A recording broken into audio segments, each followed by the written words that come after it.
LOL is starting early. Hello, good sir. How we doing? How we living? What up, what up, what up? How y'all doing? How y'all living? Feel like I ain't seen y'all in forever. For the first time in forever. We gotta start with this happy time 10. So what made y'all happy this week? All right, I just thought of something real cute. It's really simple. It's really small, but I moved my computer, so I won't be kicking it anymore, and I'm really excited about that. It's the small things. Somebody, I won't say who, fucking accidentally doxed me on their goddamn Twitch. And so they'll be sending me a brand new Funko Pop, and I'm excited. Hey! Appreciate you for the hosty wosty. So I'll be getting a Funko Pop, and I'm excited about it. That person knows who they are. Literally was like, oh, you living in Jersey now? I'm like, yeah, living in Jersey. And they was like, oh, send me your township. So you ain't got to put it in the chat. I send the township, and then the person says it on their stream. And I'm like, bruh. Of course they was,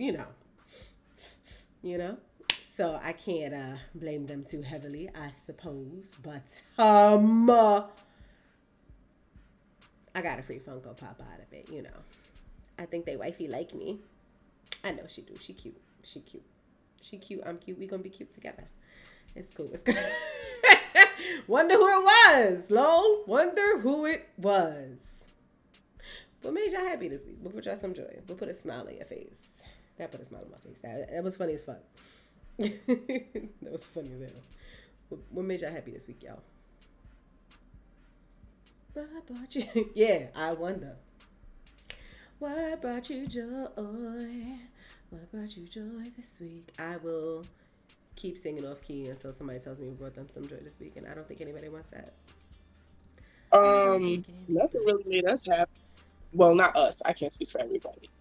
For me, you know what? I got it. I didn't curse nobody out in a work email. That part. Because you know what? It'd be real easy to be like, as per my previous email, you dumb bitch. The professional black girl shade in me wanted to really come out in a few emails, and I reined it in. Barely. But I reined it in. I zenned out. You did it. I'm proud of you. And, I still got my job, and, still employed. That's beautiful. It's beautiful. Calvin is like the bare minimum. I'm doing it. We out here surviving. You a survivor. That's all that matters. Out here surviving. I'm about to make up a Spanish word just for Jax. You ready? Surviviendo. Just for you, Jax. Because that's definitely not how you say surviving in Spanish. I promise you it's not. Zay is like, it's not. It's not how you say surviving. I promise you. But what else brought us some joy this week? My lizard is giving me the only side eye. She is literally like, fam, you're loud. I'm sorry. Listen, if I had to dig deep, y'all gotta dig deep. Come on now. Find it. Not the dogs. I'm alive. Yo. You know what? You know what? Today who can't say that. So. You're absolutely right. It really is my particular happy time 10 because I almost wasn't alive. So what? Pardon? Explícame. From what Asia texted you when I was going through what I was going through, I'm not gonna say it on stream, but yeah. That's why I was like, you know what? Because I remember that, and I saw that. Yeah, I remember. Hey, Killer Tofu, what's up? What's up? What's up? We are sharing our happy time 10. So tell us what made you happy this week. You know what? That makes me happy too, because I love seeing your beautiful face, and I'm not trying to see it in the underground box. I don't want to see it there. So I'm getting cremated, so you wouldn't have to. But yeah. I still don't want to see it on a t-shirt in that way. Gotcha. I want to be a tree pod, just so y'all know. Like, make me a tree. Thanks. Jax. You don't even donate me to science. You got tree pod money? All right. I mean, y'all are going to get the insurance. Y'all are going to have tree pod money. It depends on how you die, but let's not get morbid. Your turn. Am I on the insurance? We'll get morbid a little later. Um, What the? Look, they about to get morbid on camera. Who in your house? Come back to me. Baby, come back. Kuchiki. It's been a heartbeat. Well, I've said it before and I will say it again. After I die, burn me to a crisp and spread my ashes in the desert. I want to be in the heat and I don't want to be anywhere near the ocean. Okay? Gotcha. Fuck water. Just Gotcha. disclaim. I got All Since I'm sitting the there dead abandoned bodies. I love how Happy Top 10 turned into how we want to go. What the fuck? I don't want that at all. Listen, Oh. we need to have these things. LOL wants to be smoked. This feels like a How High scene. Wasn't that what happened in How High? They smoked their homie, and then they saw their smoked homie. Copy. Got you, fam. Nah, What the made you trip I happy, would have Kuchiki? off of that is too much. I'm a little too close to the spirits actors.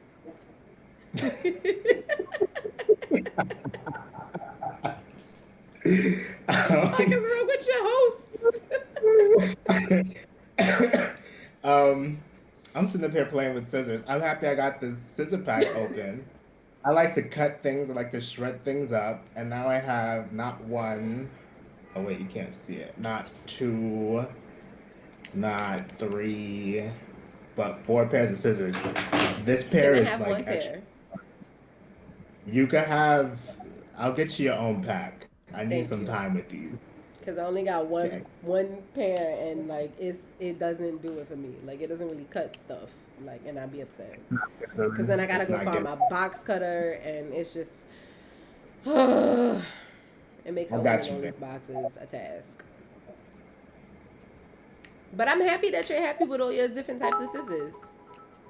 Hey, Yeah. stunner with the 10 biddies. Let me hook you up with a biddies for titties. Biddies for titties. Biddies, biddies for titties. Hey, thank you for the biddies. Appreciate you, boo boo. What made you happy this week? That made me happy, seeing you in chat. And Flo, we see you, boo boo. What's up? Jax, what made you happy?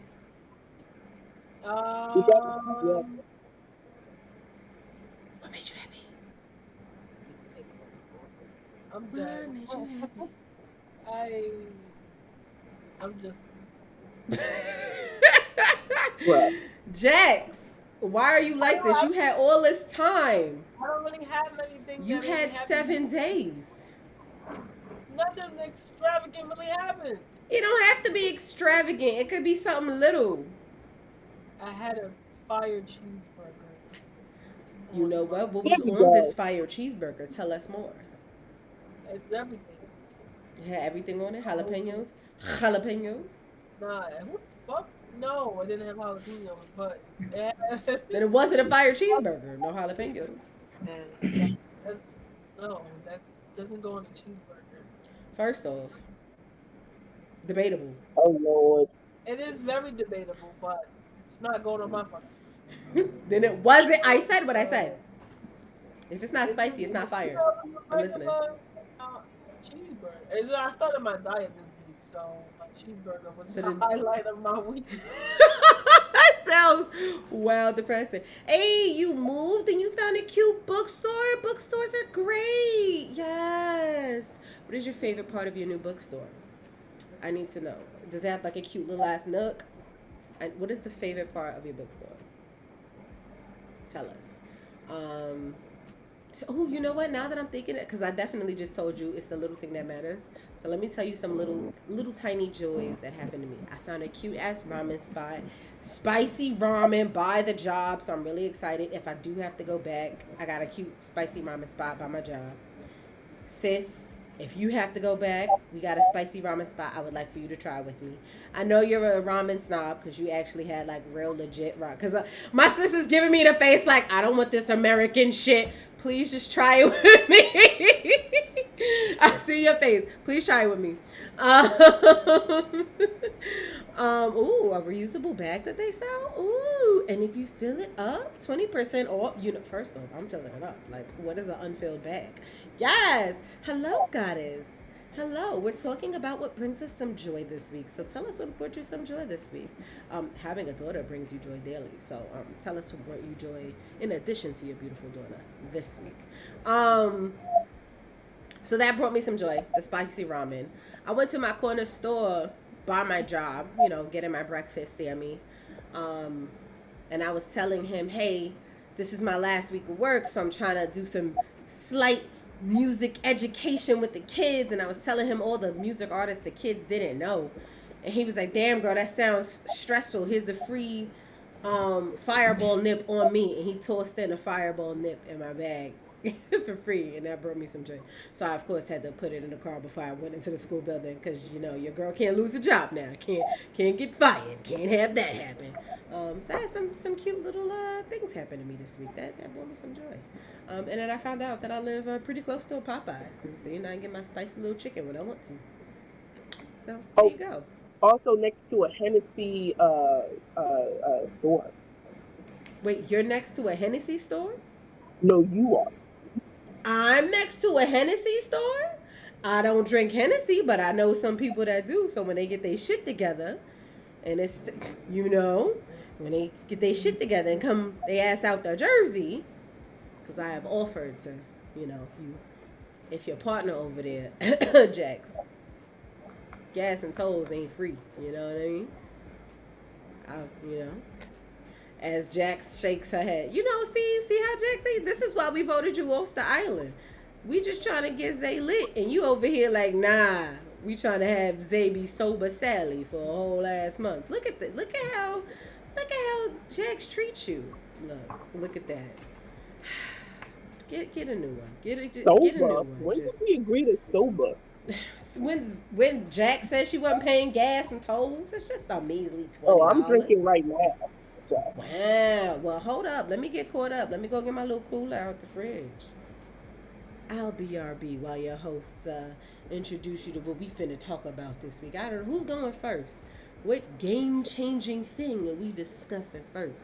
Yes. Game-changing. Close to a Popeyes. You know what I mean? I needs my spicy chicken because Popeyes chicken is the shiznit. Lil Nicky is my shit. I'm sorry. Lil Nicky is my shit. I'm not even mad about it. Not even. Dictionary, tell us what a game changer. Appreciate you, boo. What you say, Kuchiki? Yes. I said, can our resident dictionary tell us what game changer means? Oh, while you do that, let me go get my. Yeah. A game changer is somebody who literally has altered the course of whatever path they chose to participate in. So if you are into tech, then I don't know, what's his name? The one who's in a wheelchair.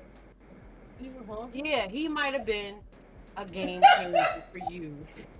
If Answer, what's his name? Stephen Hawking. yeah, I remember his name, no disrespect. But yeah, he might have been a game changer for you. So whoever has, you know, tremendously altered the course of the path they're on in a way that it has influenced the masses going forward, that is a game changer. Cheers to that. Whoever or whatever, let me be clear, whoever or whatever, because it doesn't necessarily have to be a person, it could be a thing too. So, question: wouldn't the person that created the thing then be the game changer, or no? I mean, you know. I guess by proxy, but it's really about the thing, to be honest. Like, we don't really care about the guy who did it. It's on the platform. You know, I was just asking for a friend, you know what I mean? Just asking for a friend. All right, so in that vein, since you started with Stephen Hawking in the tech world, we got any game-changing tech we want to discuss? Yeah, I got Television. Wow. Completely did not know the assignment with that one. Did not know the assignment. I'm going to ask the question one more time. In the vein of game-changing tech,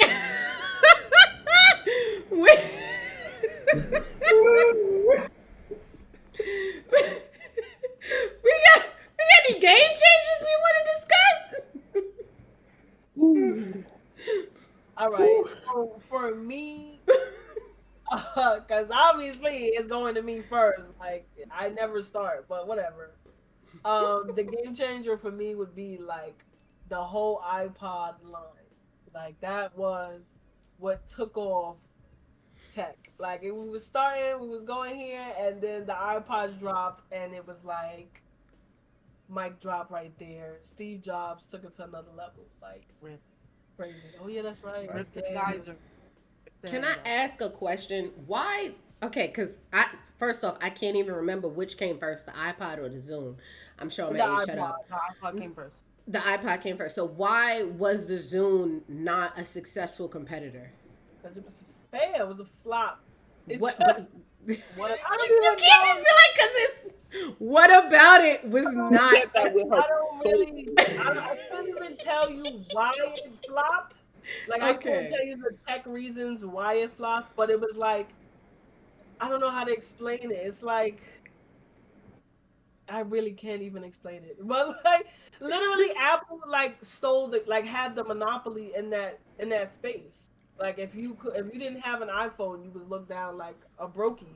Like I had even though I had an iPod, like I had an iPod, but I also had this thing called it was like a SanDisk, that was the brand, and it was an MP3 player. I had an iPod and that, but my music wasn't on whatever music was on my MP3 player wasn't on my iPod. So if I pulled that out, everyone looked at me like, "What is that? Like, what's going on?"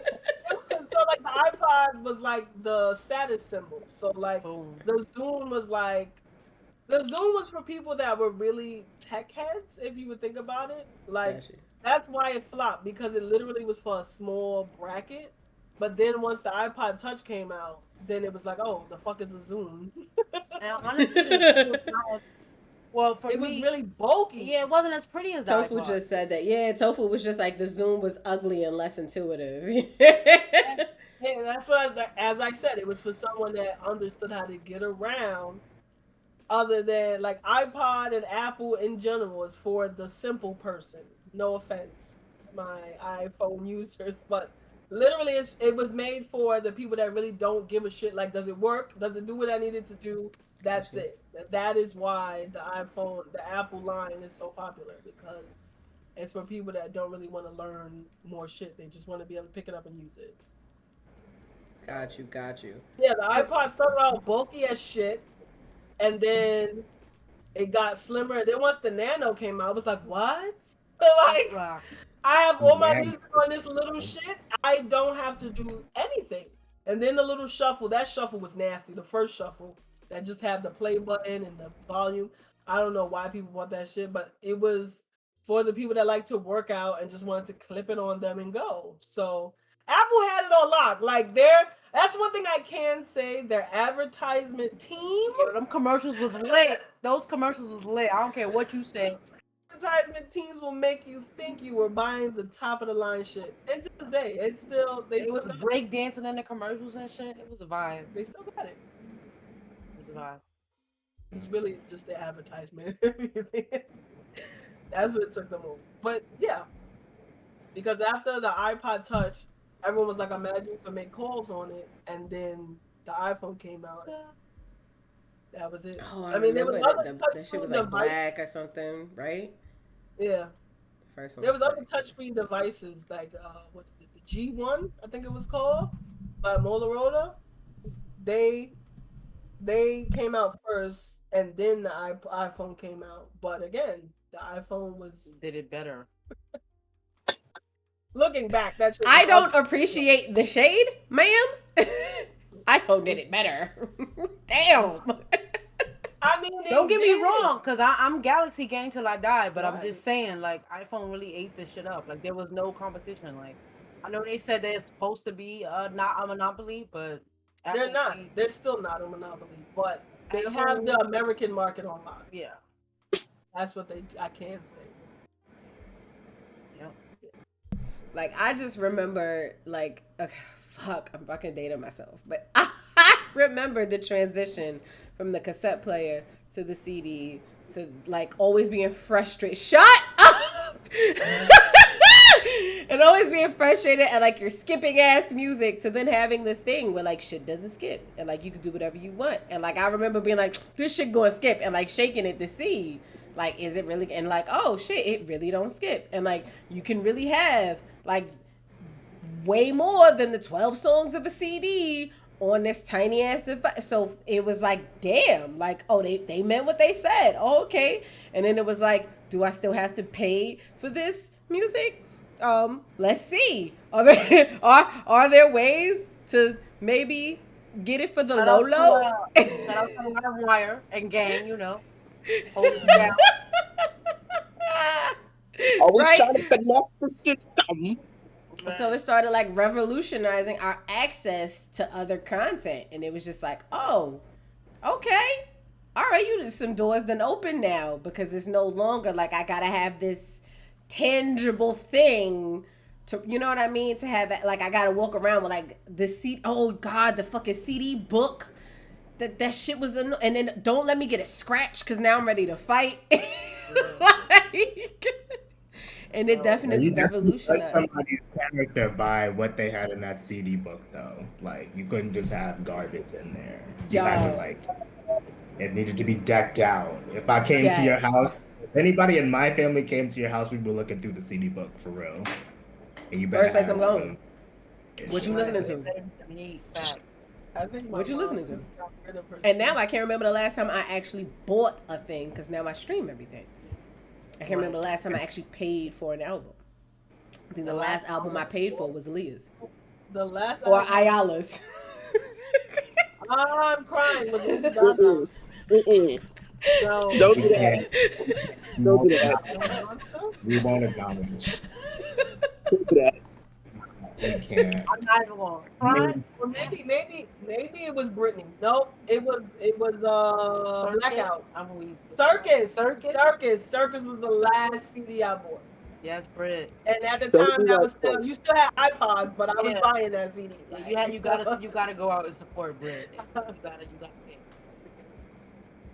You're not about to mispronounce her name. 12 days. I bought that red. I bought that red Ayala CD. It's 12 days from 20 years. Because a young lady had a Aaliyah shirt. I bought that on Shein. I was rocking the boat. You know what I mean? No way. Definitely not. Y'all wasn't even black, but thank God. How do we shadow ban Nirvana? Is that how do you ban Nirvana? The host. Okay, I'm not doing that. Don't do me like that. 20 years, girl. Since you guys are on the topic of music and like buying it, like for my pick of like revolutionary game changers, let me set the scene. The scene is early June. It's 1999. Shut up, Zajax, because yes, I was present for that. Hush your mouths, please. It's 1999, and these two guys, Sean Freeman, so two randos up in Boston, created Napster. What the hell is Napster? Napster is the first peer-to-peer sharing software. So let's say you had a song on MP3 that I wanted to listen to, and the CD wasn't out yet, but you somehow got access to it and you burned it to your computer, and I moved like 5,000 miles away, but we both have Napster software. I can go on to Napster, and if you upload it to their cloud or whatever we were calling it back then, literally just grab that bad boy. And honestly, like, the rest was history. Like, Napster and all of the like file sharing services that came after that, they like forced the music industry into the digital revolution. Because before then, like you guys were talking about, like CDs were plentiful. I think I was looking at it, and it was like in the US alone, like that by 1999, because like everything is at its peak as far as like the record industry, like folks is making money. That's when they were actually, remember Michael Jackson and Janet Jackson were actually spending millions of dollars on music videos. Like that's because the music industry actually had money back then. And I think CDs were like, what, $12, $16 on average. maybe like $20 if you were getting like the deluxe special edition or whatever. I know y'all can't relate, Zajax, y'all really don't remember them times, but it's Because fine. they're 12. Carry on. Because they're 12. But no, it was something like We do over. remember, but I mean, we wasn't as prevalent as y'all, but we wasn't on the scene, but we know. Yeah, we had CDs. Right, I think iPods came out before we had CDs. Right. Come on now. I Don't didn't do, get an No, iPod. don't do us. We was banging, grinding on the table, skipping the CD. Don't do that. Don't do us. I hear you, but y'all like to get on us every chance y'all get. Big So you going to take these jabs? Big facts. I smell the Similac over here. No, but it was like billions of CDs being sold. I want to say it was like 60 billion were sold annually, like worldwide. So the music industry was just raking it in, and then after Napster came, um, it just the value of the music industry as a whole went down. Artists, they weren't making money because you literally like one person in the friend group buys an album and then everybody can listen to it. Everybody can share it. You know what I mean? So lost a lot of money in the music industry, and it took them like 15 years. Not gonna lie, that was 1999, and mind you, Napster was gone by like 2001, like mid 2001, because you know every music industry is like, oh, we're gonna send the lawyers after them. The artists are like, I'm gonna sue y'all for everything y'all got. It's not like the motherfuckers had that much. Like they was just two dudes in a basement. I think one of them later co-founded Facebook, but like that ain't got nothing to do with music. So you know, you can't really take something from somebody when they ain't got nothing. And by then, it was too many different software versions popping up. So everybody was sharing music, and the record industry really didn't recover. I think until, like Jax mentioned, like you, they started getting serious about like MP3 players, and you had the iPod come out, and even then, like y'all said, like folks weren't buying albums. So it really wasn't until like streaming albums became like a thing and like the ability to market streaming. And that's going to bring me to what I like to call the self-titled revelation. When I say self-titled, I'm talking about Beyonce's fifth album, which the Beehive likes to refer to as self-titled. Because, okay, because, and I promise this won't be a super Beehive thing, but like tying it into Napster, like Napster like decimated the music industry, right? It wasn't really until self-titled came out because it was a big artist just like dropping an album with no promotion. Like Homegirl, that they recorded that whole album in secrecy and then they just released it. Aren't any promos leading up to it. Because honestly, for decades on end, once you found out that an album was coming out, then you could just go on whatever file sharing software, BitTorrent you were using, and just somebody was bound to have a leak of the album, you know? So that like really ushered in the age of like artists maybe releasing like a song here or there, but then like the next day just like dropping the album. So then I think after that, like the shock value or the surprise factor got people to be like, okay, let's just grab the album. You know, it's one of those things where it's like this is a must have. I think some artists do it well, but some don't. Either way, like Napster, whether you consider it a good thing or a bad thing, which I think most music industry execs probably considered it a bad thing, but they really changed the game with the music industry. So Wait, so she's dropping it with like she's just gonna drop it and nobody knows about it? Wait, I'm confused. nobody, no. So Beyonce's, and this is not to say that like smaller artists probably were doing that because they didn't have the funding to like promote it. But before self-titled came out, which was I think like 2013, I want to say, you had the big successful artists going on promo tours, talking about the album, going to MTV Total Request Live, going on 106 in Park, doing all of this PR to get people to promote the album.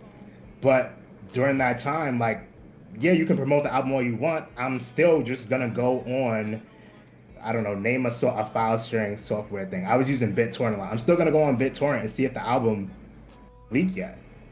And that's what people were doing. So it wasn't until Beyonce already had the fan base where it was like she's gonna be successful. But for this album, she did a couple of things. She released multiple visuals with the album. So it was like a bunch of videos with the album, and that was like going back to the days of, MJ releasing like, an ensemble. So you have the music and you have like this companion video short film piece or whatever, right? So she did that, and it was just like, it almost felt like, I want to say, people got a rush off of the fact that like there was no information about it. So I think in a lot of people's minds, it's like, yo, it's 12:05 a.m. and Beyonce just released an album. I don't know if anybody else knows about this, but like the fact that I can say and this isn't me, the fact that like a fan could say like, oh, I'm able to like get all of this stuff like at 12:05, and I don't know if this is actually what was supposed to happen because I haven't heard any promo about it.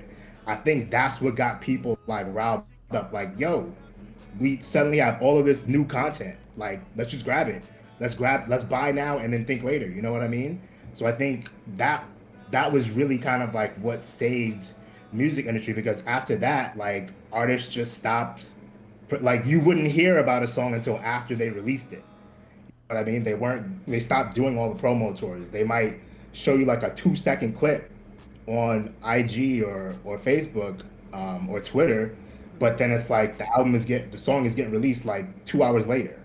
So it's like that was a way to like for them to hype up the music, because what was working before Napster came out was no longer working after the digital revolution happened in music, and we could easily just steal music. Got you. Does So, that? question: do you think Mhm. that like the likes of Napster gave birth to like our current streaming platforms that we have, like Tidal and YouTube? I think so, because like, I mean, just look at the way that they decimated Tower Records, Virgin Megastore, like all of these music stores, these iconic places that were like decked out and we thought would always be there. Them shits were gone by like 2010. And so because you had like innovative companies like Apple, um, like Tidal, like Spotify, they were like, okay, we definitely kind of got to get in where we fit in, because nobody's going into the store to buy CDs anymore. Like, it's dated. So like, not necessarily that Napster is responsible for it, but they definitely like gave that push. They flapped their little butterfly wings and a hurricane happened 200 miles away, or whatever the fuck the saying is. You know what I mean? They definitely played a big part. There's a documentary on Netflix, and like after Napster, that's when everything became. That's when like as um, Kuchiki said, the digital age started. I don't know if you noticed. Again, I want to say like by the fourth or the fifth, even if you downloaded songs illegally, you couldn't put them on iTunes no more. Like it wouldn't let you drag and drop. So they have Mhm. figured out a way to stop people from being able to drag and drop music. And then, and Apple, I think, won a lie, but I think Apple was the first company to like charge people for songs. They was like, "Oh, you're crazy! Ain't nobody gonna pay for no damn songs." Um, but yeah, Napster definitely paved the way because they were telling they and what's crazy, they went to I think like a distributor like, oh, this is the future. Like, you should start, transitioning to the digital wave, and they like kind of like passed them away, like, oh, that's what you're saying. They was like, all right, and they did it. Obviously, they got sued, and people that used it got sued, but they were the pioneers. Really, really. Were any of y'all afraid to like download more than a certain amount because you were afraid that Yes, so- after I think this kid downloaded over 100 something songs and his mom was getting sued. I was like, oh, so, and I actually read, so don't say nothing, nerd. But after reading the article, I found that they were just You tracking. read a I was what? like, how do they know exactly where they got it from? And I found out they were tracking the IP addresses. So I would just go to my friend's house. Wow, fucking asshole. Trash. Or I would use like um the school computers because if you were able to get through with the proxy and stuff, you could download shit. So yeah. Wow. Yo. I mean, Tofu said that line word. I was like, listen, they'll track you if you download the songs. They're like, well, I already downloaded them, so you could just like I wouldn't download them. They were already downloaded, so I would just take Oh, them. okay. Yeah, like, because I told him, like, yo, you should stop because, your parents is balling it, so you shouldn't do this. But, we ain't get caught. That's a good thing, And then, like, Fucking criminal. Pirates Day was the place to be. Allegedly. Allegedly. I'm just borrowing people's music. I gave it back. At least you weren't like that. At least it was like, okay, it's already on the computer, and I'm just gonna like. Yeah, okay. no. I didn't download I thought you was out here like, let me bust out my shopping list. I was the broke friend, so like my iPod didn't have the amount of gigabytes they had. They could fucking store a library on their shit, and I was like, well, I could store like 1,000 songs, so I'll take whatever you got.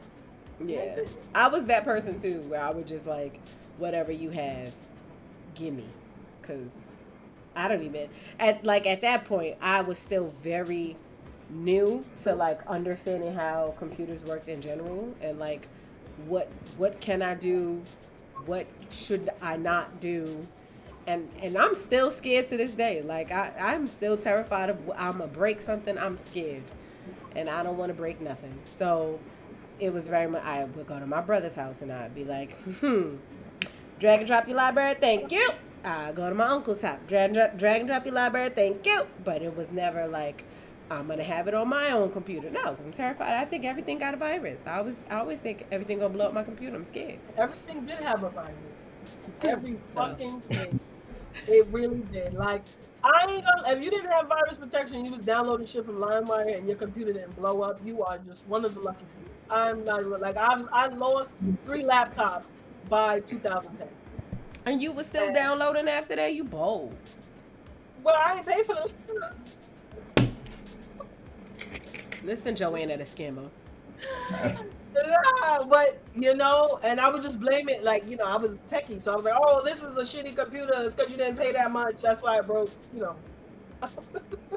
Wasn't my fault. Yo! I can't. And this is the person I trust with my current computer. You know what? I need new friends. You have virus protection on, you good. She good. Do I? Like, I would never, this was young me, like, adult me would never. Bitch, you still young you. I am still young me. You right. But I'm not teen me about that. Okay, well, since we clearly in the vein of music and all that hot shit, my game changer I'm dead. goes by the name of Kimberly Denise Jones. Oh, But does she you all now? know her? Yeah, she does. But you all know her as Lil' Kim. Talk to us. Listen, I don't even gotta really tell y'all know. I'm gonna tell y'all, but I'll tell y'all anyway, just in case y'all forgot. So listen,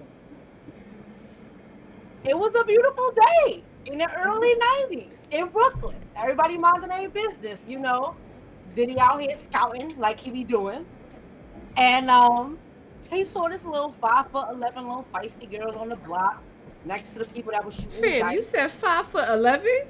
4'11", excuse me. Oh, I was like, wait a minute. Yes, 4'11". I'm making sure I got it right. Yes, 4'11". Yes. So she was just being herself, and she was hanging with these like really big and rough dude, and they like, yo, who is this little ass girl hanging with these drug dealers and these people like doing all this crazy stuff? And she was like shooting dice with them and acting crazy. But then she started like spitting and freestyling. So Diddy heard it. I mean, back then he was Puff Daddy, but Diddy heard it, and he was like, "Come here, where you go to school?" She was like, "What you mean?" So then, from that, he took her under his little wing and was like, "We're gonna make something of you." And at the same time, he took our good friend Christopher Wallace, aka the Notorious B.I.G., and he was making something of him. And since they grew up in the same area and like got to know each other in that way, like back then, Brooklyn, you couldn't really go somewhere without knowing somebody from a specific space. So even though they didn't like grow up together formally, they knew of each other in the hood. So once they got together and like just felt out each other's vibes, things happened. And Christopher Wallace, who had talent, was like, I'll go and record with you if I can bring my friends. And his friends turned out to be Junior Mafia. So Junior Mafia formed, and Diddy has eye on Kim. He brought Kim into Junior Mafia, and madness ensued. And by madness, I mean her verse on Players Anthem on the album, on Junior Mafia's debut album, Conspiracy, in '95. Changed like, it was the most phenomenal thing to happen to radio in ever. And I do mean in ever, because literally no one else existed that sounded like that gave that energy, or had a vagina that was rapping. Like, no, like in that capacity, no one else was doing it. No one else was doing it. We had MC Light and Queen Latifah, but they were very much on the vein of the Tribe, which means the Tribe Called Quest, in case y'all don't know. They were very much on the vein of the Tribe, and they were like, we're giving conscious rap, we're giving uplifting. Not Miss Kimberly Denise Jones. She came and she said, I'm cute, give me your money, and here's why. And that's what happened. And after that, all these little Kimberly Denise Joneses were born, and everybody just started, talking about agency and talking about how cute they were and how they don't give a F about these things and all types of stuff. So she was like the first rap superstar, female, anyway. So yeah, I mean, she just did it all, and not even only with her raps. It's like her fashion, like all these label, whores that's out now. Kim was number one. She was out in the Dior. She was out in the Fendi. She was out in the Chanel. Like, she was making these rich white designers out with her titty. Like, I remember that outfit. But that's you. Come on, because that's not even the most relevant thing. I know, but baby, I was like, but you're right. You can do that. She was freeing the nipple before the nipple being yes. I was like, you can do that. Absolutely, I will never forget my thought. Yes, because she fucking did it. And I'll never forget the uncomfortable scene when somebody fucking jiggled the fucking and I was like, why would you do that? Right. But that was Diana Ross. That was a jiggle of endearment. Yeah. Oh, I was like, yeah, she wasn't jiggling to hate. She was jiggling like no, not jiggling to hate. But I'm like, why are we jiggling? Can't we just if Diana Ross admire? Touch me? Like, who's gonna tell Diana Ross don't touch me? Like, who's gonna really do that? Nobody. So, for me, it was just admire. I'm also a don't touch me person, so maybe that's just my own. But I was just like, just admire, like I'm admiring the fierceness that was that fucking outfit. I will never forget it. Continue. But yeah, so it wasn't only with the music either. It was with like fashion, and she was doing the wigs and and the fact that she came out with platinum blonde hair was like a beautiful thing, because first of all, she's a beautiful brown girl, And at the time, blonde and brown was frowned upon in a major, major way. Like blonde was automatically white girl stuff. So she was like, "Oh, it is. Watch this." And so she popped out with her blonde, and she changed her hair. She went back to black a couple of times, but her baseline was always blonde. And she did her thing. She spit like a real, like she had a whole ass big ass penis, like she spit like that, and her scat like her energy. She moved, and she still moves like she's 7 feet tall, even though even in heels she don't break 5'6". So I don't know. It's just without Kimberly Denise Jones, we really wouldn't have any. We wouldn't have any of us. We wouldn't have any of As much as I love Nick, and I do, we would not have Nick. We would not have. We wouldn't have Meg. We wouldn't have anybody. Yeah. Kim was the first person, and that's I it. know we have our own like fashion lines like Right. FUBU and Aniche, but Mhm. like Zay, you really like you're talking facts because I feel like before Kim, like these fashion labels and these fashion lines loved her. Like it wasn't nothing to see them flying her out to be at Period. their show, Period. you know? And that So was she something that really didn't kind of happen. Like she really bridged it. blended. Yeah, she blended the line of what it means, like fashion and urban. Because honestly, these gay white designers was like, who is this little girl? Like who? And I do mean little girl because when she dropped her first album, she was 17. So she was a child. She was out here talking, she used to be scared of, saying all that at 17 years old. So she was like a doll, like a literal Barbie doll. And they were like, we want to dress her. We want to do this. We want her to wear this jewelry. She's gonna wear this to this. So like she was the original and still is the original it girl. That's it. There wasn't, as far as hip hop goes, because now it's like, Sweetie and all of them, they'll designer will, put her eyes under their pictures and like, oh, let me dress you and all that stuff. And that was cute. But Kim did that before it was even a so Kim is the reason for like media being social. Like, cause Kim gave everybody something to talk about at all times. At all times. There wasn't a moment that she stepped out from where she was at that people wasn't like, oh, you see what Kim did? Oh, you heard that Kim verse? Oh, and it was just like, it was beautiful. It was beautiful. It was beautiful. And, unfortunately though, you know, she wasn't as appreciated as she should have been.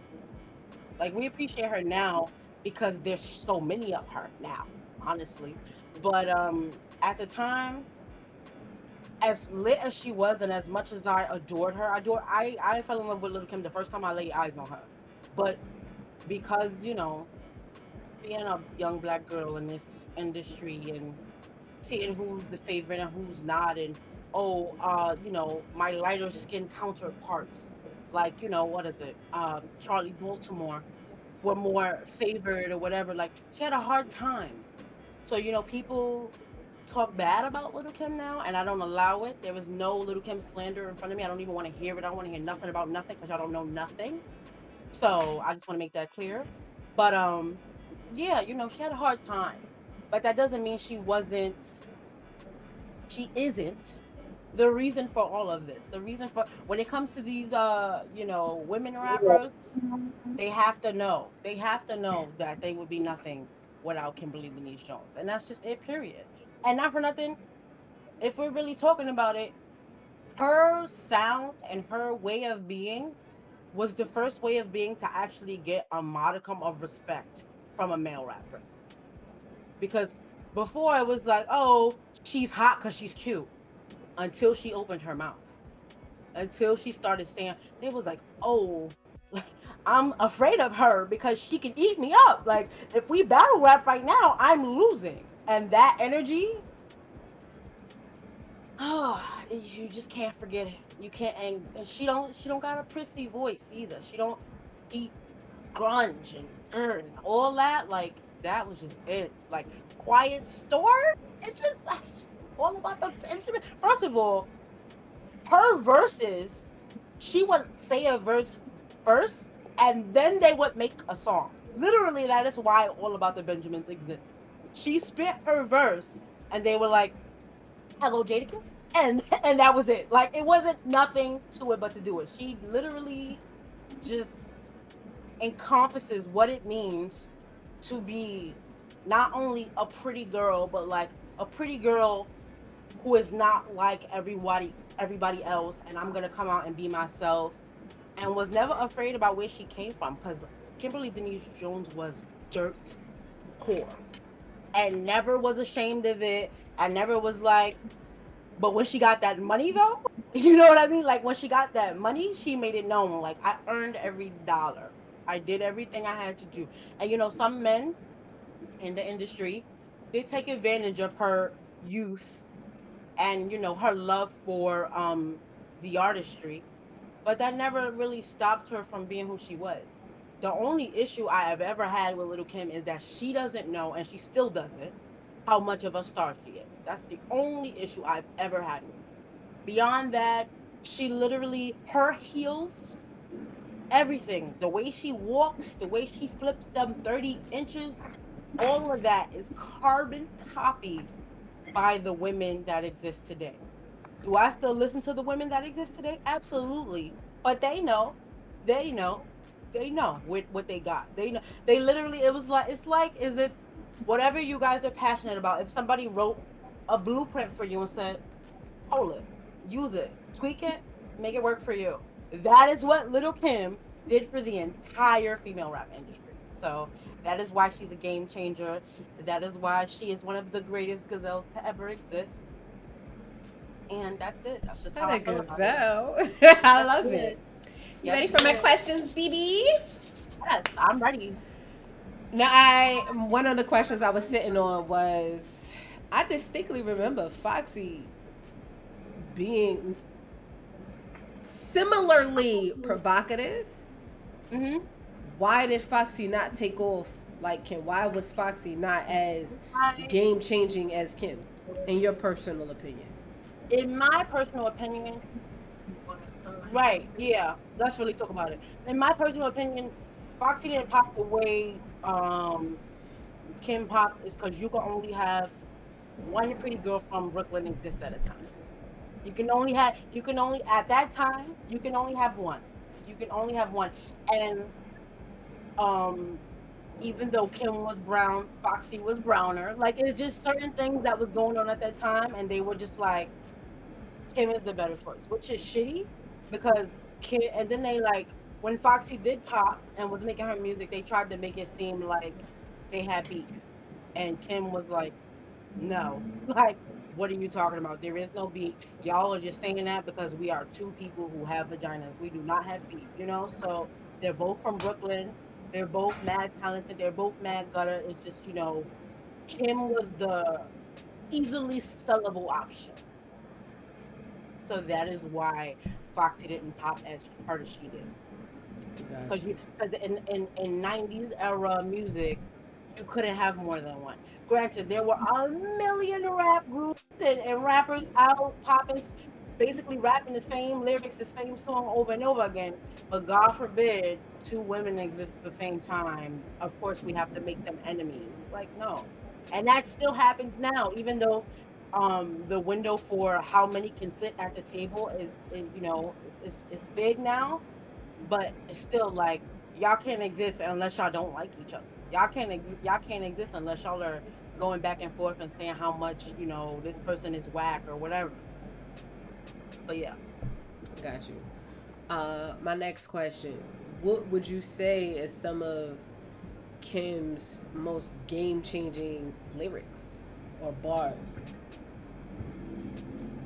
or songs, if you want to be my broad? soul's rising. Give me a second. My soul. All right. You want to come back to that one? No, no, I'm ready. Okay. Said the first song, all about the Benjamins. It's it's the I don't know. Like I know everybody knows the song, but I don't think y'all really listen to it. The fact that song evokes, first of all, I don't know about y'all, but for me, it evokes so much pride.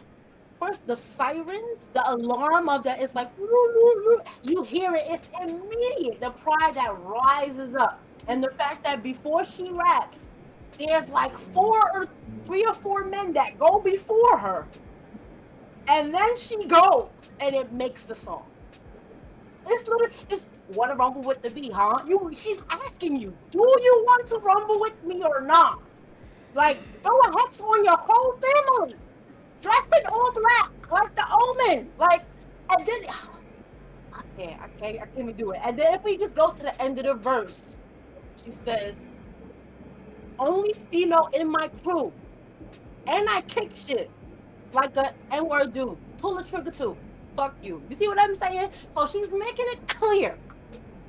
I am not to be played with, and I'm the only woman here, and I body you still. So it's just that alone, just feel it. Just a level of pride. Just all this. Got chills. Not gonna lie. You gotta get chills. Gotta get chills. Yeah, literally. Just I could go on and on. Right, it's always a pivotal moment when you hear an artist, when you hear them say a certain verse, and your soul's just like. And so when I heard that from Kim, and then years later I heard Nicki's verse on Monster, and that same feeling I rose up, and I'm like, here we go. And it makes in my brain, I'm like, this is what Kim did. When I heard Nicki's verse on Monster, I said, this is what Kim did this for. Kim went through all of this so Nicki could come on this track and do this. And that is why, that's just it. She's just it. She's just it. It's just certain moments. And then, hold on, wait a minute. Hold on. Her original, because I didn't even do it. Her original album cover, first of all, that split with them legs open like that, and that bang, and that, bruh. A little flip. Do you know, you don't even, Cardi done emulated that, Nicki done emulated that. First of all, when you turn, and I love Cardi because she just knows. She just knows how to pay respect, and I really appreciate her for that. In the opening scene of the WAP video, that statue, everybody's like, that's a statue of you. She said, no, that's Kim. She knows what she knows. Everybody thought it was her. No, I put that in so y'all know that I'm doing this for Kim. And that's just, it's beautiful. And I think that's important because, like I said, now people use Kim as a punchline and they don't put proper respect on her name. And they, and can't. And then she, first of all, no, because I'm getting mad now. Okay. Wait, why are we getting mad? Little Kimberly Denise Jones, went to jail for not telling on her friends. And I just want to say that because a lot of this rap shit is, oh, you never snitch, you hold it down for the gang. Tell them they be out.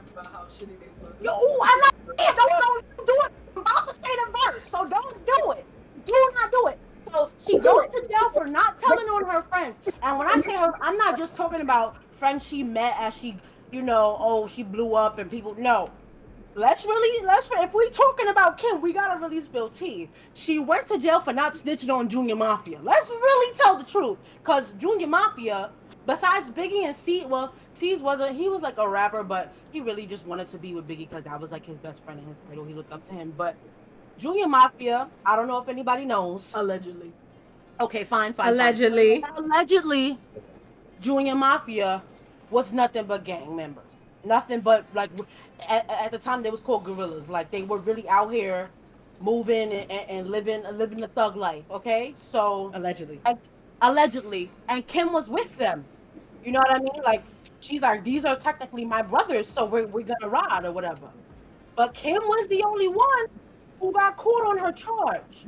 And instead of saying, oh yeah, him from Junior Mafia and him from Junior Mafia and him from, she said nothing and took the entire rap herself. So she did that. They gave her a show so she could like document her time, because basically once she got her sentence, like, you're going to jail on this day, they were like, give her a show. Give her a show. Let her document it. She came. She did her show. Mary J. Blige was one of her most compassionate friends of all time. I'm just gonna put that there. Was there for her through the whole thing and like showed her love. and she went in jail. She did her bid and got out. And you know what she did? She didn't cry. She didn't get mad. She didn't get nobody killed. She didn't even get violent. She said, "We're going." She went from the jail. My eyes are closed because that's how true it is. She went from the jail cell to the studio in the clothes she got arrested in and recorded. Whoa. And I don't know who's familiar here, okay? Okay?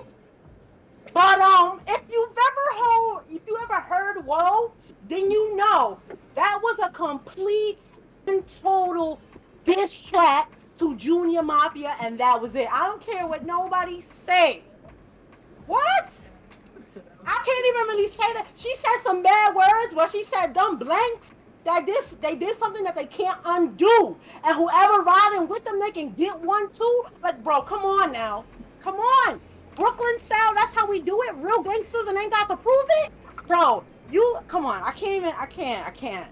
Well, Anyway, so even in the blueprint of how to take a proper bid, you understand what I'm saying? Because we not, people get arrested every day, you know what I mean? But don't know how to take it in the industry.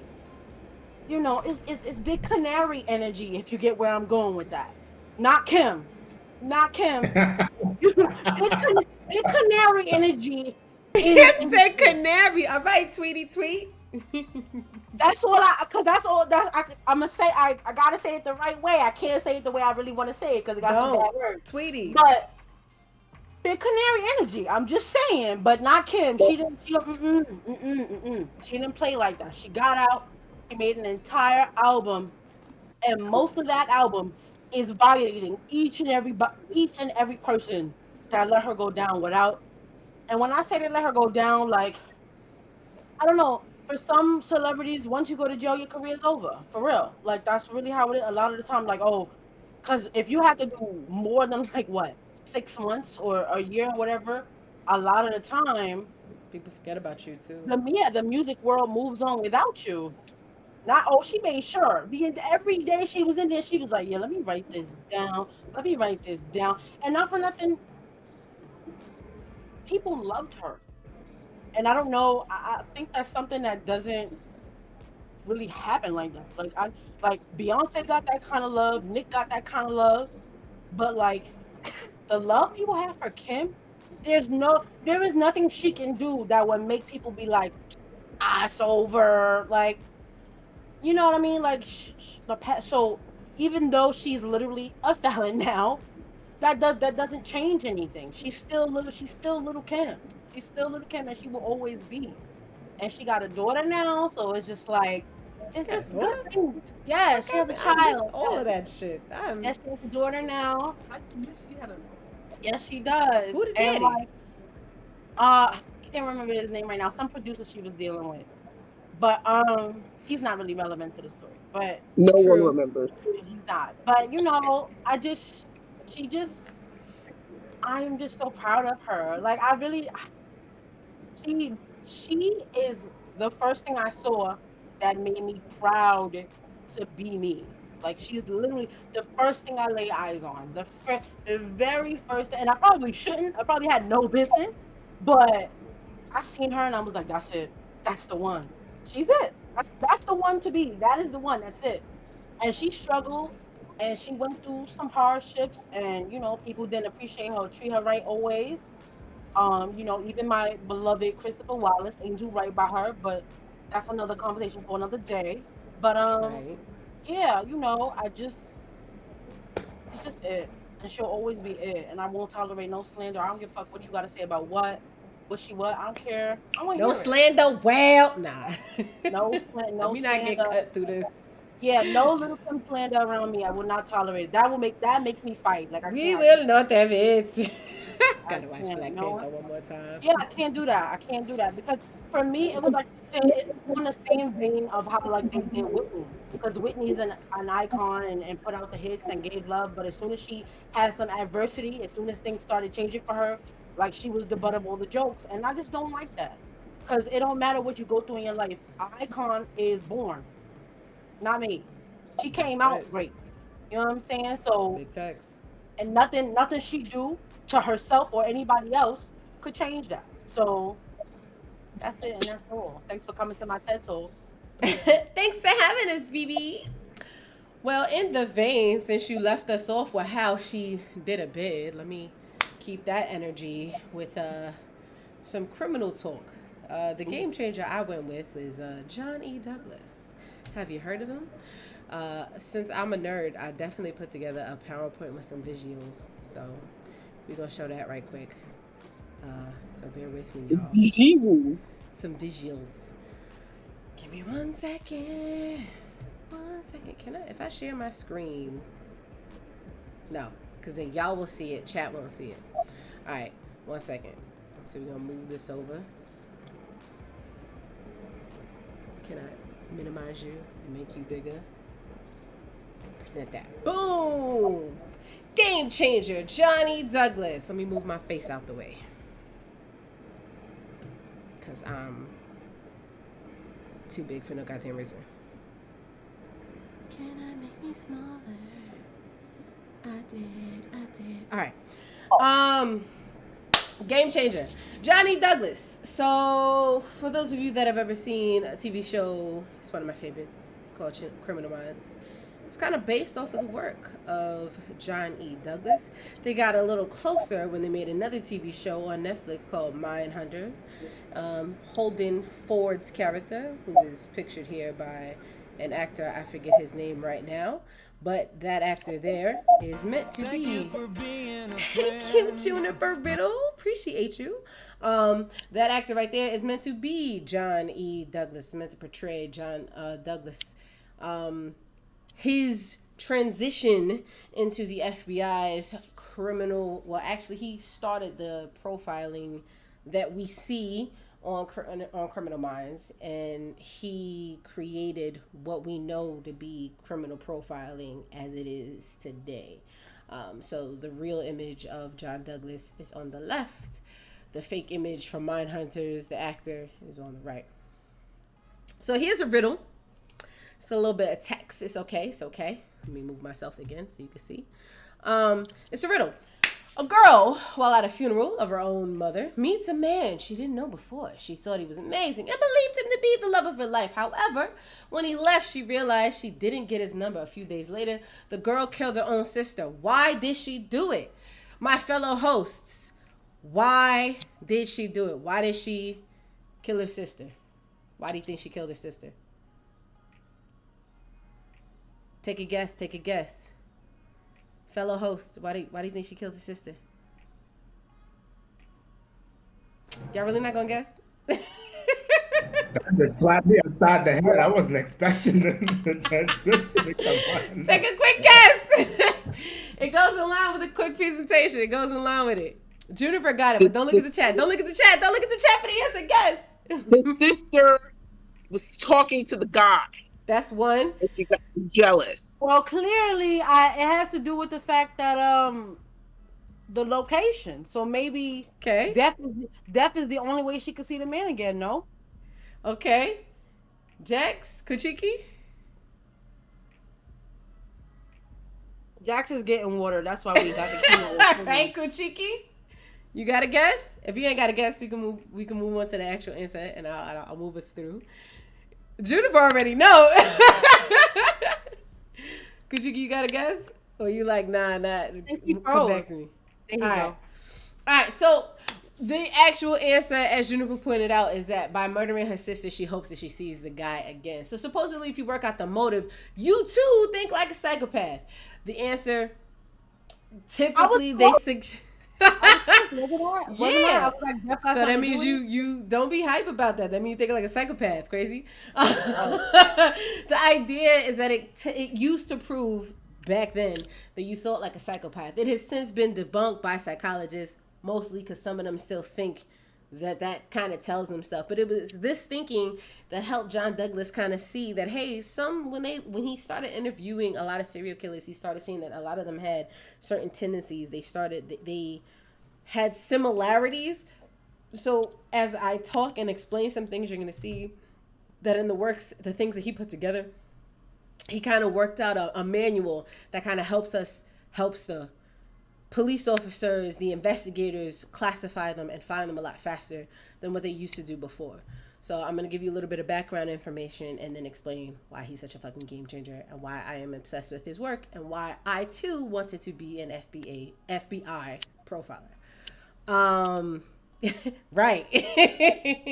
All right, so takes you back to John Douglas and Robert E. Ressler with Dr. Ann Burgess. So John Douglas and Ressler used to work for the FBI, and together with Dr. Burgess, they started studying serial killers, specifically interviewing them, trying to see if they asked certain questions, would the answers be able to help them come up with the particular manual that they would later on release that would help them then be able to classify certain crimes. John Douglas's work then led to the classification of serial killers in and of itself. He actually coined the term. So prior to John Douglas's work, we didn't have that term. We didn't have that before. Yeah, right? Jay Watts. Like, damn it, I got it wrong. You're not a psychopath. Be glad. So Douglas himself and his team actually coined the term. So Dr. Burgess actually specialized in sexual trauma. So her research helped them find information that would help them figure out or help them find rapists faster. And Douglas helped them figure out, classify serial murderers faster, which is not to be confused with like blitz killers. I can't think of the term right now because it was just on the tip of my fucking tongue. I just forgot it. But there are different classifications of murderers. But all crimes are not the same crimes. They have different classifications. But his work is what helped investigators figure this out. Because at first it was just like, oh, there is a crime. Let's just try to solve the crime. And Douglas was like, that's not gonna work. We need more information, and we need a system, a finite system that is gonna help us figure out what kind of person we're looking for. He is the one, him and his team are the ones that kind of helped us figure out, okay, no, there is definitely victimology that we need to be paying attention to help us figure out who we're looking for. You got to work backwards. You can't look for a person when you don't have any data. You have to look at who was harmed. You work backwards. When you have nothing, you have something still, if that makes any sense. So to be specific, since Douglas coined the term serial killer, that is a person that murders 3 or more victims on different dates with a common MO. People use this term very loosely, and they're typically wrong.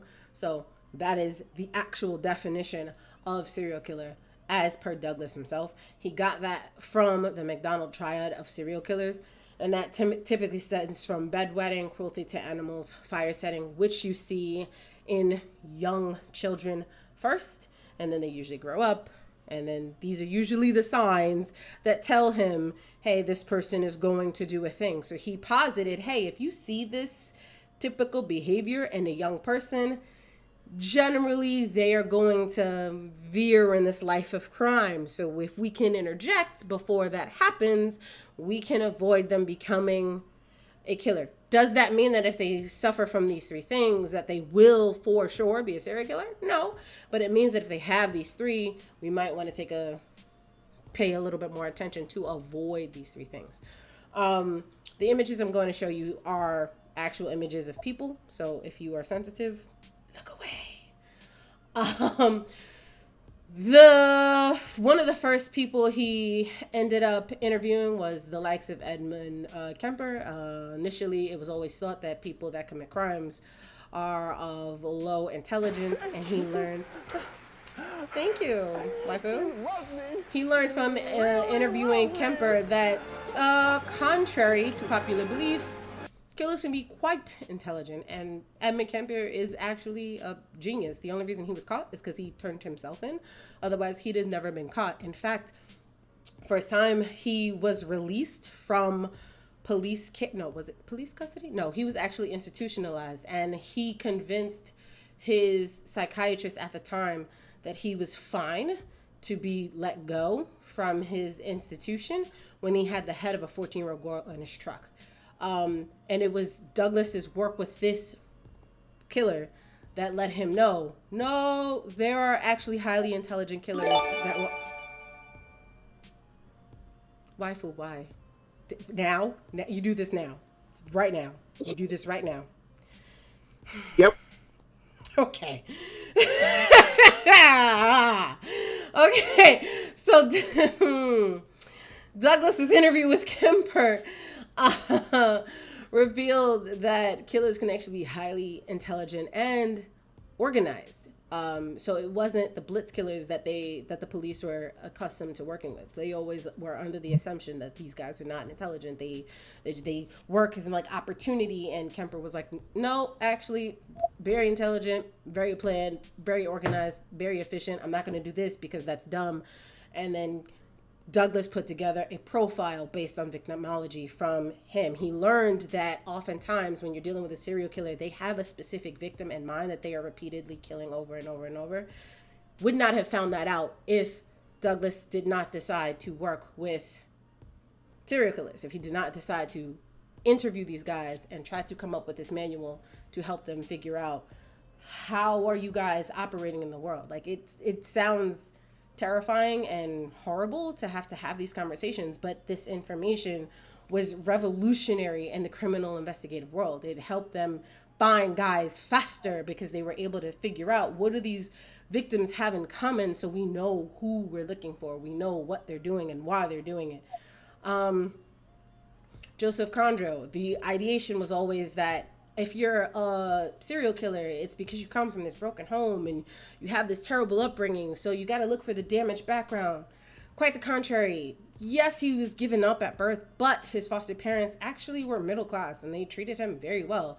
So he was one of the first people that kind of taught Douglas that you can actually have a very happy upbringing and still do what you do. So his interview with Kondro kind of showed him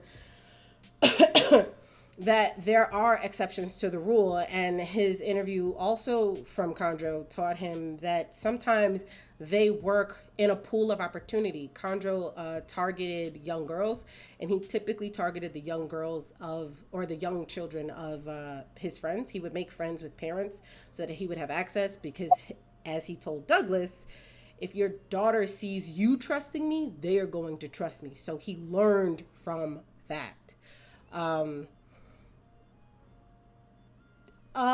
Fun fact, Juniper, we no longer use that term in the in the world of psychology. Sociopath is no longer a term. So congratulations, you're not actually a sociopath because the word is no longer used. So there's that. I don't know if that makes you feel better.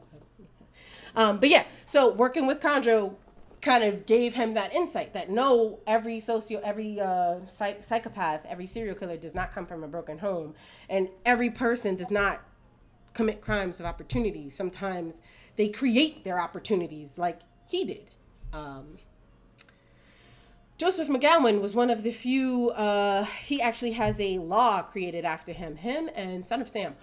Joseph McGowan's law, it's actually called Jones Law. So the reason why Girl Scouts no longer go door to door is because of Joseph McGowan. A Girl Scout, image here, went to his door. He took her life. The mother, image here. Then when he was in jail, the mother decided, you should not be able to go free. So when he goes to appeal to be let out to get parole, the mom shows up and she's like, no, he should not get out. Jones Law is the law that states that if you commit a crime against a child, you don't get out. You get the maximum sentence now. Unfortunately, because that law was passed after he committed a crime against a child, it does not apply to him. So the mom now has to show up every time he tries to get parole. So unfortunately, when you are the cause of a law, the law doesn't apply to you. So now the mom or the family has to show up every time he tries to get out. But it's because of him that this law exists, because before it was like you commit a crime against a kid and you have the ability to go for parole. Jones Law, you no longer have that ability, but because it happened prior to him, he's still eligible. But it also changed the laws for the Girl Scouts, because Girl Scouts no longer go door to door because of this heinous incident. But also Douglas learned that in this case, this happened specifically in New Jersey. I just had a really daunting thought. This happened specifically in New Jersey, and Douglas learned that there are certain markers, geographical. He kind of pinpointed that this situation, it had to be a situation where because of who the victim was, it was a situation where the culprit would have been in a similar geographic location. Like there were certain things that this particular case, because of his work, he was able to figure out that the culprit was someone that was in close proximity. And that was all because of his work. It would have taken the police quite a long while before they figured out who was actually responsible for what happened to Joan prior to Douglas stepping in. And that is why I chose Douglas as my game changer, because he fucking revolutionized the way that we catch criminals. They usually call him when they're like, it's gone cold. Like, we are not finding this person. We have no idea who this person is. We are at our wits' ends. Help. And they call Douglas. He has since retired. He still does like talks and he writes books. I highly recommend you read Mindhunter, the actual book. It's slightly different from the show. And I actually own the manual that he wrote for the FBI, but that's another thing. But that's because I was curious to know, like, what are the markers? Because, you know, I want to know. I want to stay safe. But it is called the Crime Classification Manual.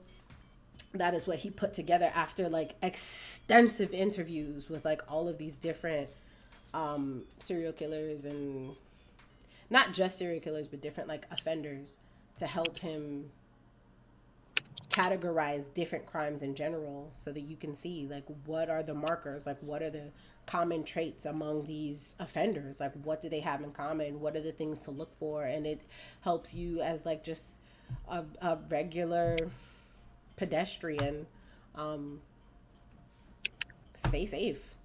Like, he just, to this day, is still trying to keep people safe, like, still trying to be out here saving lives. And that is why we know so much because of his work, because of his research, because he decided to sit across tables, like, with the likes of, like, Charles Manson. Like, we would not have caught nearly as many of the people as we have without his dedication. Like, he almost lost his own life because of the amount of stress that he was under, because that takes a lot out of you. Like, I thought I wanted to do that, but I was like, So shout out to John Douglas for all that he sacrificed to make sure that we live in a safer world. And shout out for being the father of criminal profiling.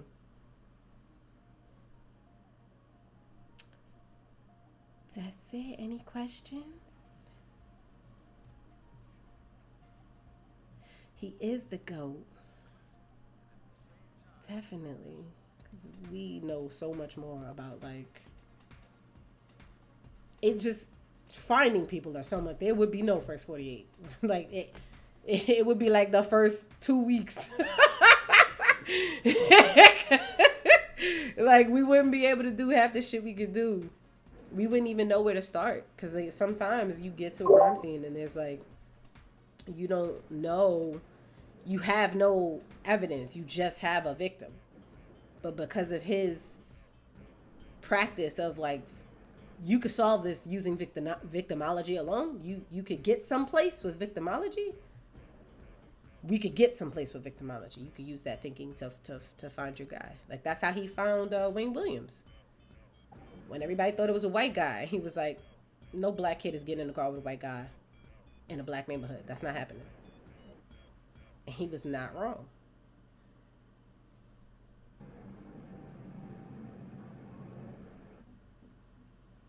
Is his methodology used outside of the U.S. too? Like, did other government agencies kind of look at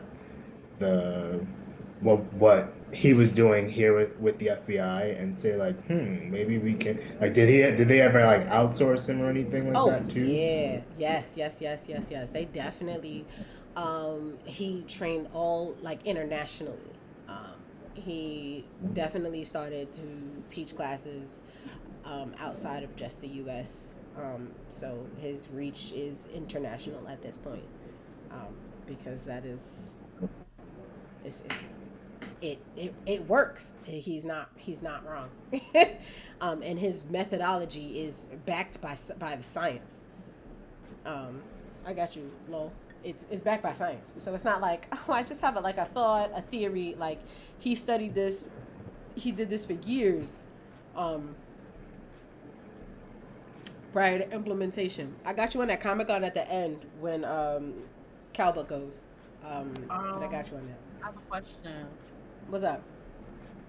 Does he have like a protege? Like, cause you said he's retired now. So does he have anybody that he like took under his wing that he? Yeah, he had like an entire team. Every time he worked, he had an entire team that he would constantly, like, teach. His partner, unfortunately, has since passed, and that's who he studied with. It was the three of them. So, Dr. Am Burgess is still alive. So him and Dr. Burgess are still alive, but Wrestler has unfortunately passed. But they continued to teach after they stopped, after they retired. Well, after Wrestler and Douglas retired from the FBI, they kept teaching FBI courses. So he is content. Like, he still to this day does talks. He writes books. I own every book he's ever written. He currently writes books with Mark Olshaker. And I eat those up, and he, like, it's not even like technical, his books, they're very easy to read for like people that are not in the field.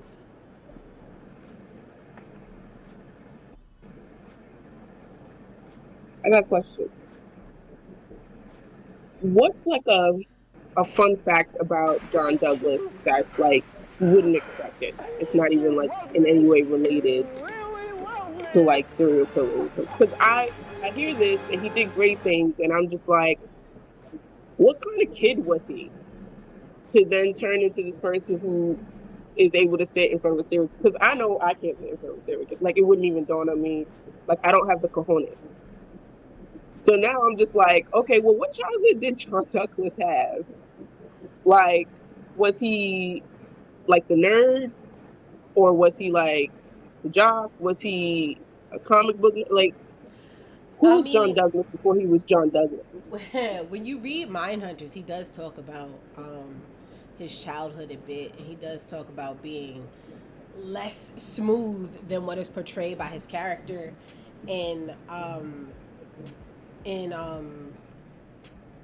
by Holden Ford. I forget the actor's damn name. But when he started with the FBI, he started as like a sniper, and then he went on to negotiations. So like, how you go from like, I'ma just shoot you from afar to like, I'ma talk you down off this ledge. He was a sniper?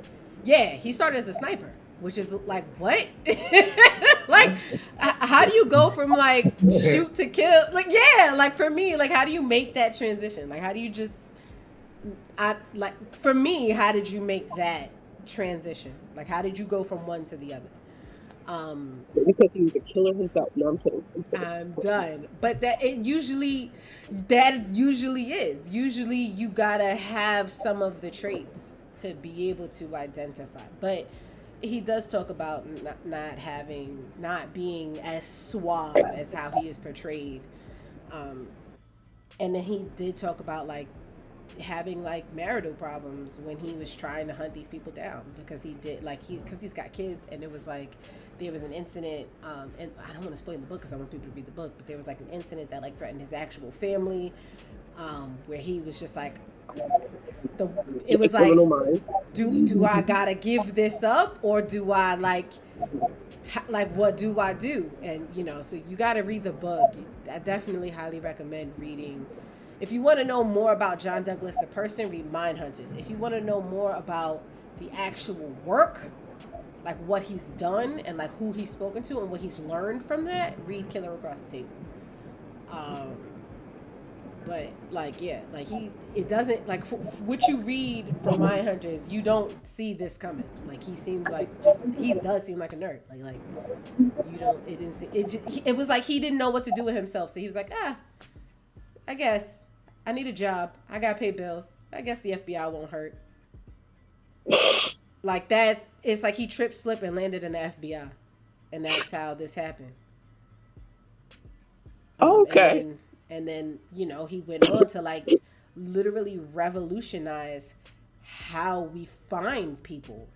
Um, and his Dr. Burgess, because her specialty was sexual trauma, like she helped him because the assumption at least back then was like if it's a case of like rape, it was always like like they must have been really horny. She was like, no, it's about power. Like it was her work that was like, let me explain to you what it really like. So it was just like he was able to figure these things out, and he had this powerhouse of a team to help him pull this shit together. You don't do stuff solo dolo. You usually have a team, and I think that's also something that is usually not talked about as much. No matter how revolutionary you are, what a game changer you are, you're not there by yourself. You got a squad. You know what I mean? Whether your squad is in the back or right next to you, you got somebody pushing you. Somebody is supporting you in some way, shape, or form. And though this was his brainchild, though this was him driving the car, he still had some solid passengers in the car with him. But Killer Across the Table, Mindhunters, recommended reads. Well, that was great. I don't know if I have the same level of passion that both Zay and Nerd have displayed for their people. They done had PowerPoint presentations, rapped lyrics, put on half a performance. Nerd is in my name, though. Like, I'm gonna try, but like, let's just establish right now, this is them and this is me. I'm done. So let's just establish that. So take all your high expectations away now. Bye. We will not have it. Go for your like sip of vodka or whatever the fuck, because this is gonna be a good one, but a quick one. Okay. So speaking of people who like fell into their career and then was just like, okay, I'm gonna be the GOAT of said career. We got the great and wonderful and legendary Bruce Lee. Okay. Now you might be like, well, why Bruce Lee? Everybody done mentioned someone like at least a little bit more recent, but I say Bruce Lee because there are the people who feel like Bruce Lee is legendary for very obvious reasons, and then there are the people who feel he's legendary for the reasons that the rest of the world doesn't recognize. Okay, this man was a Latin cha-cha champion. He founded an entire style of martial arts in his early 20s. He is a philosopher, an avid reader. He had 1,200 books in his library that he read all of them. Okay, I have 100 books and I still haven't read them all. The man went to college and studied philosophy and merged the two and created so many new ideas and ways of filming and changed the way Asian American representation and even African American representation was done in film. But people don't realize that. All they think about is, and it's just like, wait, hold on, pause. So I'm gonna rewind it a little bit. First of all, he's an American-born Asian actor. He was born in 1940 in San Francisco, California. So he a Cali kid. But his family did move him back to Hong Kong about a year later, because this was around the time that World War II was going on, and Japan had occupied Hong Kong. He was actually a very violent kid, so much so that his parents were a little bit like, what are we gonna do with you? And he was in a street gang, and then for some reason all of that switched at like 13. He decided to start studying martial arts, specifically Wing Chun under Yip Man. For those of you who love martial arts movie, you know who I'm talking about. I don't even got to go into it, but I will later. So at 13, he decided, this is what I'm gonna do. At 13, I was watching cartoons on Saturday morning, just to make that clear. And then by the end, when he was like in his early 20s, late teens, he moves to Seattle, Washington. He moves back here, opens up his own dojo at age 20. Okay, 20, opens up his own dojo, teaching Wing Chun. Then he realizes okay, this thing that I've been learning that has existed for hundreds of years in China kind of doesn't help me in a street fight when I'm getting robbed. Like it don't work for real. So then at age 20, he decides I'm gonna learn street fighting, boxing, all of these things, and combine them into my own style that's kind of talking about flowing like water and not sticking to these strict postures. And he founds Jeet Kune Do, his own style of martial arts that still exists in what we like to call MMA fighting, by the way. And I'm just like, all of this before he's a quarter of a century old. I'm just saying. He was the first Asian American actor to be a lead role in Hollywood. Which, I mean, if you look at the fact that Filthy Rich Asians only happened, 2 years ago? First movie to have an all Asian cast, but he was out here in like 1950s trying to be the lead. And then he came out with Enter the Dragon in 1973 at the age of 33. That was a hit. Okay. Not only that, it was the first time you saw a Black man as a lead role martial artist. Jim Kelly, that was his breakout role, and that was his first movie, and he became the first Black martial arts actor. So all those others that you see doing their thing, hello, Jim Kelly, hello, Bruce Lee. I'm just saying. He was also the reason why martial arts became a real thing and a real sector of film, but also in just fight scenes in general. Before him, they were doing, how do I put this? Like manual CGI was what their fight scenes were. It was trash.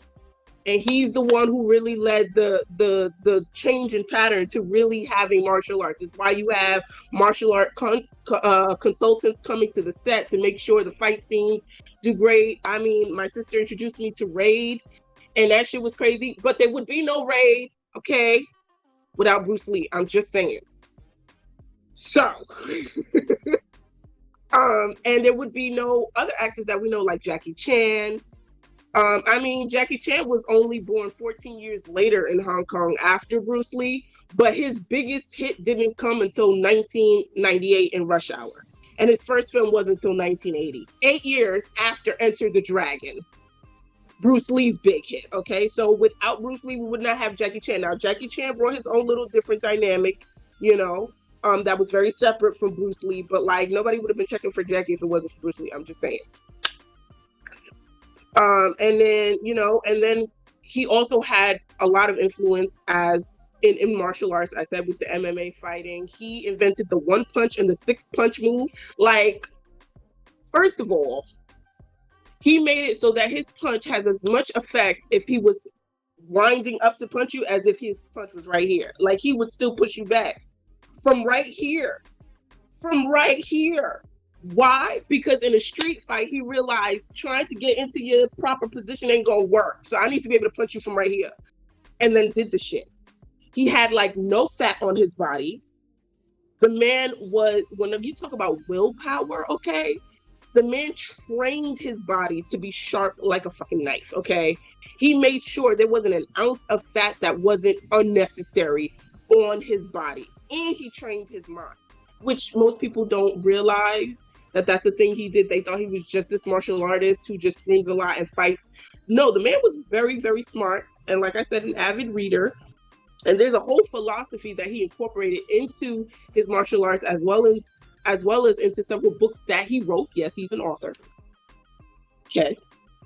You know, and his legacy continues on even through his son, Brandon Lee, who was the original in The Crow, my favorite movie. Not any of those trash-ass remakes, the actual Crow, you know? And the man didn't even die normal. He went to sleep and then didn't wake up because he had a brain edema while he was in the middle of filming a film, his last film. And they didn't realize it until they did the autopsy. But then his son dies in a similar way. In the middle of doing The Crow, he dies from a fake bullet that hit him in a vital organ. So they have this whole thing called the Bruce Lee curse. I'm just saying, like, the man is interesting from beginning to end. And that's all I have to say.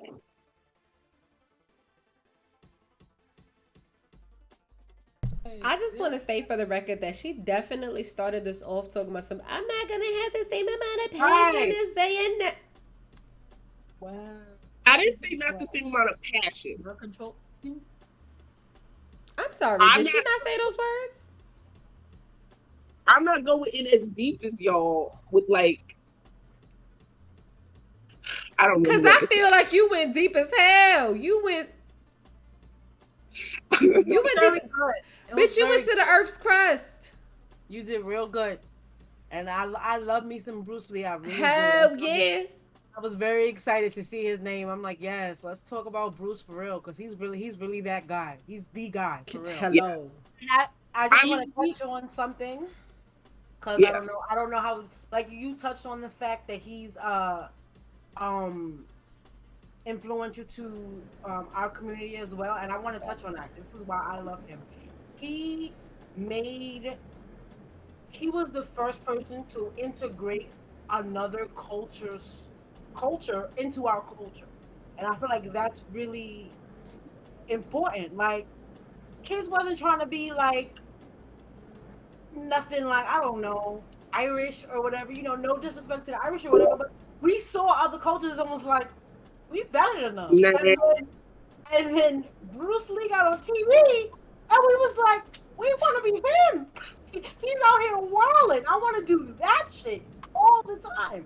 And I think there was like a big boom between like 1987 to like 1994 of Kung Fu. Martial arts became a big thing. Martial arts everywhere. Like, even the freaking, what is the shits? The Tiger Showman's commercials and shit like that. Like, all that stuff that would not exist.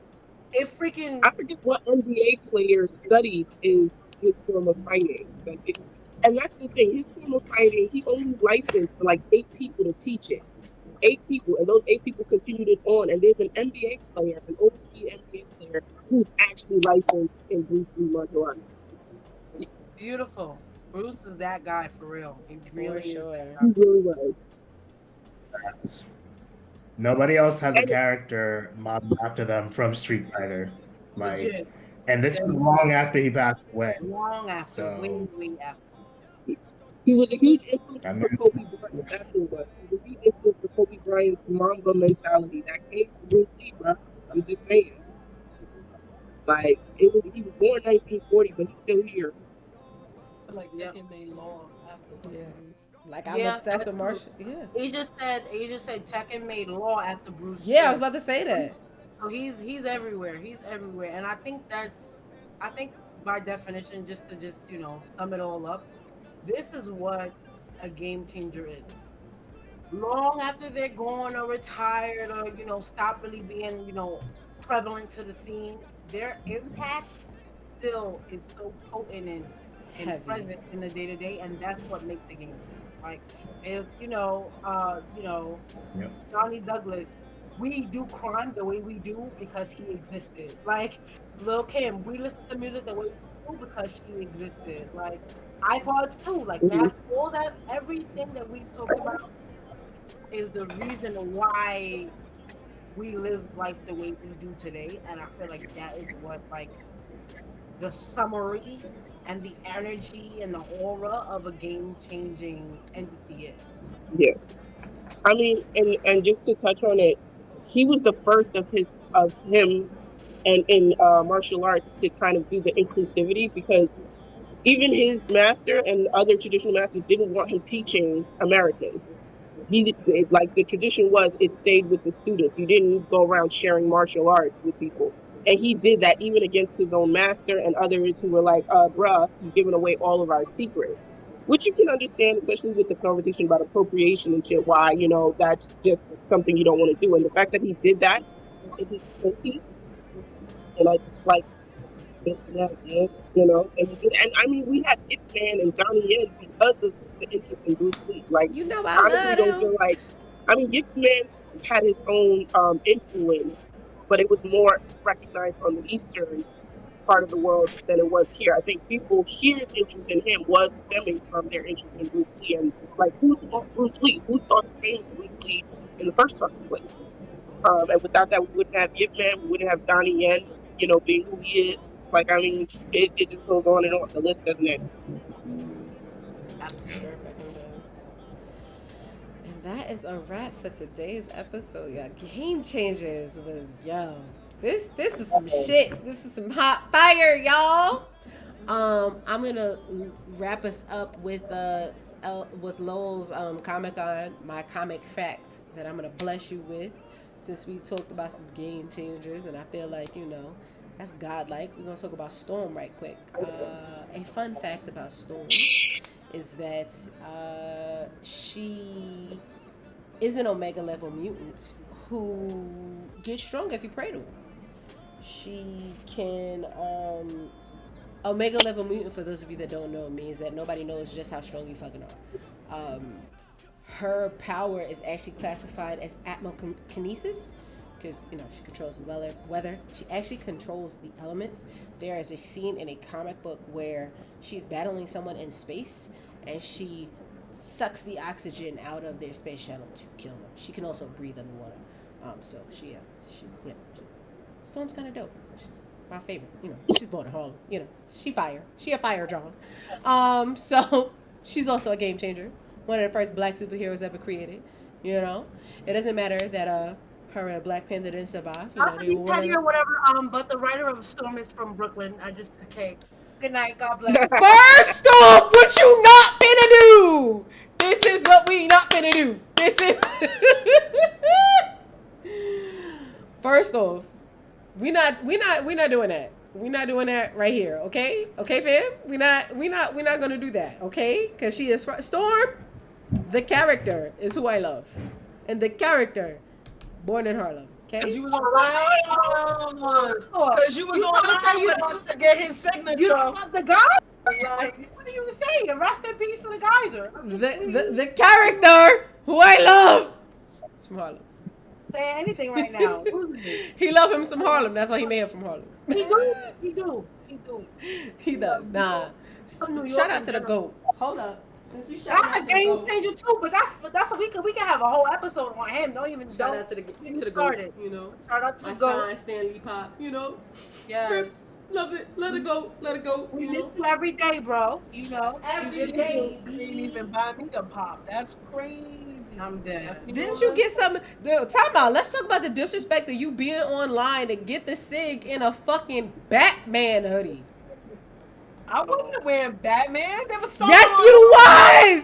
No, it wasn't her. It was the there man was in front of someone us. online with us. Don't get crazy. Yeah, the man in front of us was violating, wearing Batman.